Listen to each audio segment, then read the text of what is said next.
జనాన్ని నమ్మించి నట్టేట ముంచిన చంద్రబాబు ప్రభుత్వం ఆయన ఎప్పటిలాగే ఎన్నికల్లో హామీలు ఇవ్వటం, ఆ తర్వాత అధికారంలోకి వచ్చిన తర్వాత ప్రజల్ని ఎలా మోసం చేస్తాడో ఈ బడ్జెట్ లో మీరు చూస్తే ఆయన తన ఇచ్చిన హామీల్ని ఎలా గాలికి వదిలేశాడో స్పష్టంగా అర్థమవుతుంది.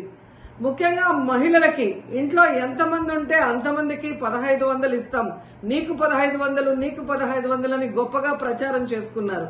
కానీ ఈరోజు బడ్జెట్ లో చూస్తే ఆ హామీకి ఎక్కడా కూడా ప్లేసే లేదనేది మనకు కళ్ళారా కనిపిస్తుంది. అంతేకాకుండా ముఖ్యంగా నిరుద్యోగులకి ఉద్యోగ అవకాశం ఇస్తాము లేదా నిరుద్యోగ భృతి ఇస్తామని ఈరోజు నిరుద్యోగుల్ని ఏ విధంగా పంగనామాలు పెట్టారో మనం కళ్ళారా చూస్తున్నాం.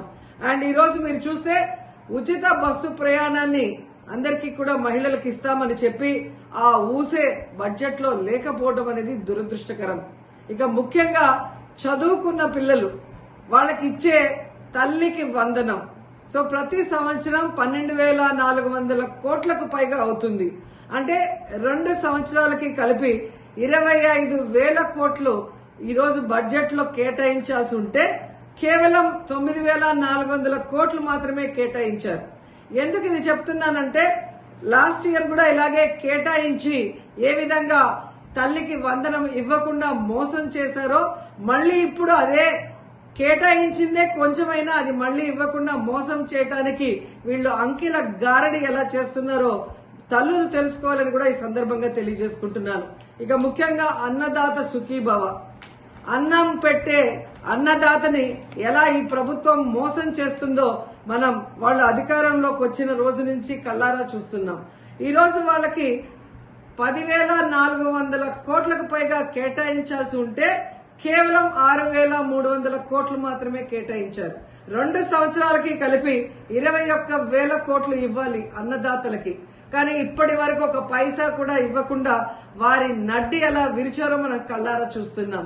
ఇక మీరు చూస్తే డ్వాక్రా మహిళలకి ఈ బడ్జెట్ ఎలా టోక్రా ఇచ్చిందో అందరూ కూడా చూసి ఏడుస్తున్నారు. ఎందుకంటే హామీలు ఇచ్చినప్పుడు 10 లక్షల వరకు సున్నా వడ్డీ రుణాలు ఇస్తామని చెప్పిన ఈ కూటమి ప్రభుత్వం ఈ రోజు ఆ హామీని బడ్జెట్ లో పెట్టకపోవడం చూస్తే ఇక మనకి ఇచ్చినట్టే అని డ్వాక్రా మహిళలు ఏడుస్తున్నారు.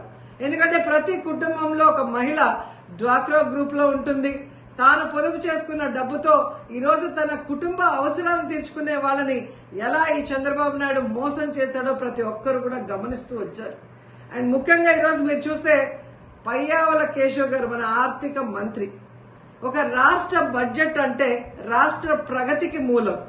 అలాంటి బడ్జెట్ ని ఏ విధంగా పాజిటివ్ నోట్ తో ఇంట్రడ్యూస్ చేయాల్సింది పోయి ఒక నెగటివ్ నోట్ తో ఆయన ఇంట్రడ్యూస్ చేయడం చూస్తుంటే ఈ రాష్ట్ర ప్రభుత్వం కూటమి ప్రభుత్వం ఏ విధంగా ప్రతికూల ధోరణితో ముందుకు వెళ్తుందో మనం అర్థం చేసుకోవాలి. ఎందుకంటే ఆర్థిక మంత్రి తన ప్రసంగంలో నీతి ఆయోగ్ చెప్పినట్టు రాష్ట్ర రుణ పరిమితి 0గా మారింది అన్నారు.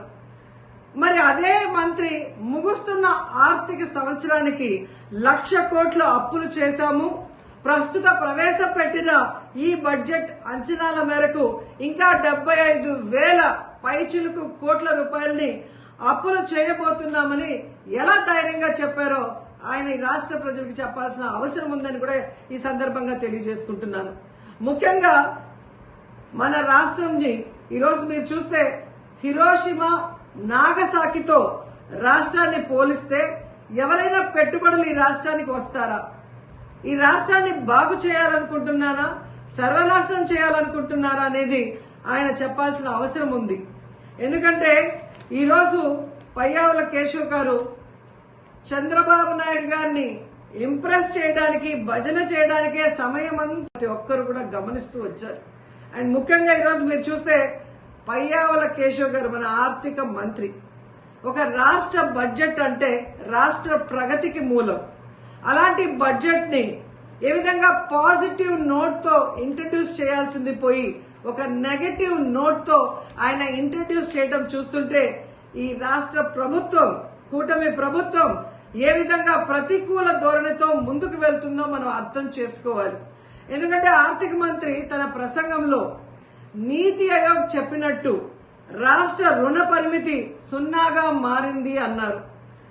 మరి అదే మంత్రి ముగుస్తున్న ఆర్థిక సంవత్సరానికి 1,00,000 కోట్లు అప్పులు చేశాము, ప్రస్తుత ప్రవేశపెట్టిన ఈ బడ్జెట్ అంచనాల మేరకు ఇంకా 75,000 పైచిలుకు కోట్ల రూపాయలని అప్పులు చేయబోతున్నామని ఎలా ధైర్యంగా చెప్పారో ఆయన ఈ రాష్ట్ర ప్రజలకు చెప్పాల్సిన అవసరం ఉందని కూడా ఈ సందర్భంగా తెలియజేసుకుంటున్నాను.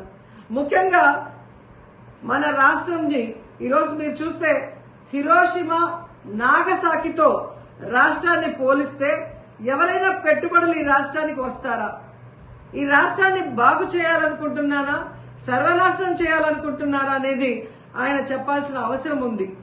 ఎందుకంటే ఈరోజు పయ్యావుల కేశవ్ గారు చంద్రబాబు నాయుడు గారిని ఇంప్రెస్ చేయడానికి, భజన చేయడానికే సమయం అంతా కూడా వెచ్చిస్తున్నారు తప్ప తను పెట్టే బడ్జెట్ ఈ రాష్ట్రానికి, రాష్ట్ర ప్రజలకి ఉపయోగపడే విధంగా పెట్టాలి అన్న దాని మీద ఆయనకి కాన్సన్ట్రేషన్ లేదు అనేది మనం ఆ బడ్జెట్ ప్రసంగం చూస్తేనే అర్థమవుతుంది.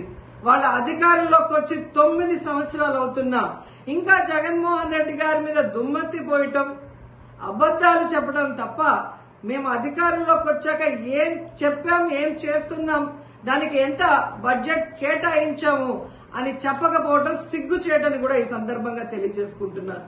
ఎందుకంటే చంద్రబాబు నాయుడు ముఖ్యమంత్రి గారు దిగిపోయే నాటికి, జగన్మోహన్ రెడ్డి గారు ముఖ్యమంత్రిగా ప్రమాణ స్వీకారం చేసే నాటికి రాష్ట్రం ఖజానాలో 100 కోట్లే ఉంది.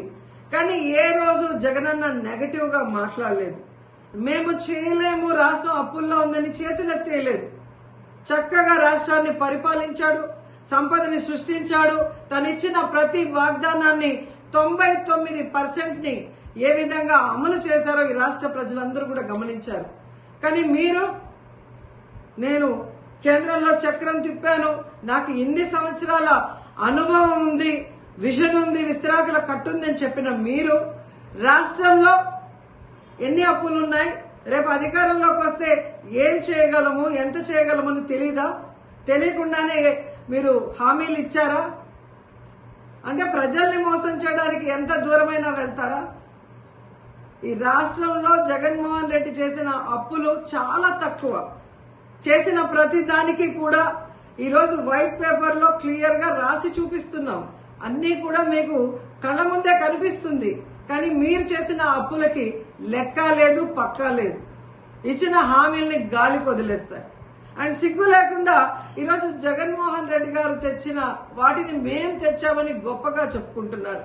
ఈ ప్రసంగంలో మీరు చూస్తే పోలవరానికి 12,157 కోట్లు సాధించామని గొప్పగా చెప్పుకుంటున్నారు. ఇదే ఆర్థిక మంత్రి పయ్యావుల కేశవ్ గారిని అడుగుతున్నాను, మీరు అపోజిషన్ ఎమ్మెల్యేగా ఉన్నప్పుడు, జగనన్న ముఖ్యమంత్రిగా ఉన్నప్పుడు కేంద్ర ప్రభుత్వాన్ని ఒప్పించి ఈ నిధుల్ని జగనన్న గాదా తీసుకొచ్చింది? 2023-24 బడ్జెట్ సంవత్సరంలోనే అధికారిక ఆమోదం పొందింది. అప్పుడు అసెంబ్లీలో అపోజిషన్ ఎమ్మెల్యేగా ఉన్న మీకు తెలీదా? ఎలా సిగ్గు లేకుండా అది మేం తెచ్చుకున్నాము అని మీ క్రెడిట్ గా చెప్పుకుంటున్నారో నాకైతే అర్థం కావట్లేదు.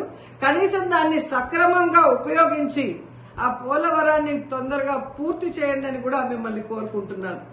అండ్ ముఖ్యంగా అమరావతి సెల్ఫ్ ప్రాజెక్ట్ గా నిరూపించుకున్నదని చెబుతూనే ప్రపంచ బ్యాంకు, ఆసియా డెవలప్మెంట్ బ్యాంక్ నుంచి మేము అప్పులు తీసుకొస్తామని ప్రకటించడం ఏంటో, దీన్ని సెల్ఫ్ ప్రాజెక్ట్ గా ఎలా చెప్పగలరు? ఈ రాష్ట్ర సాయం అవసరం లేదంటూనే రాష్ట్ర బడ్జెట్ లో దాదాపుగా 6,000 కోట్లని కేటాయించారు. ఈరోజు మీరు ప్రవేశపెట్టిన దాంట్లోనే మనం చూస్తే, అంటే ఎవరిని మోసం చేయాలని కేంద్ర ప్రభుత్వం కట్టాల్సిన అమరావతిని ఈరోజు అప్పులు చేసి కట్టడం ఎందుకు? ఈ రాష్ట్ర ప్రజల్ని ముంచేయడం ఎందుకు? ఈ రాష్ట్రాన్ని నాశనం చేయడం ఎందుకు నేను ప్రశ్నిస్తున్నాను. సో ప్రజలు గమనిస్తున్నారు, మాకు అనుభవం ఉంది, ఓటేయండి, మీకు అది చేస్తాం, ఇది చేస్తామని ఈరోజు అన్ని వర్గాల వారిని, మహిళల్ని, నిరుద్యోగుల్ని, రైతుల్ని, విద్యార్థుల్ని, తల్లుల్ని ఏ విధంగా మోసం చేశారో ఈ రాష్ట్ర ప్రజలు గమనిస్తున్నారు. ఇంతవరకు అమాయక ప్రజల్ని మోసం చేయడమే కాకుండా ఈరోజు చదువుకున్న వాళ్ళని కూడా అంకెల గారడితో ఎలా మోసం చేస్తూ మీరు దోచుకొని దాచుకుంటున్నారో కూడా యువత గమనిస్తోంది. ఖచ్చితంగా మిమ్మల్ని తరిమి కొడుతుందని కూడా ఈ సందర్భంగా తెలియజేసుకుంటున్నాం.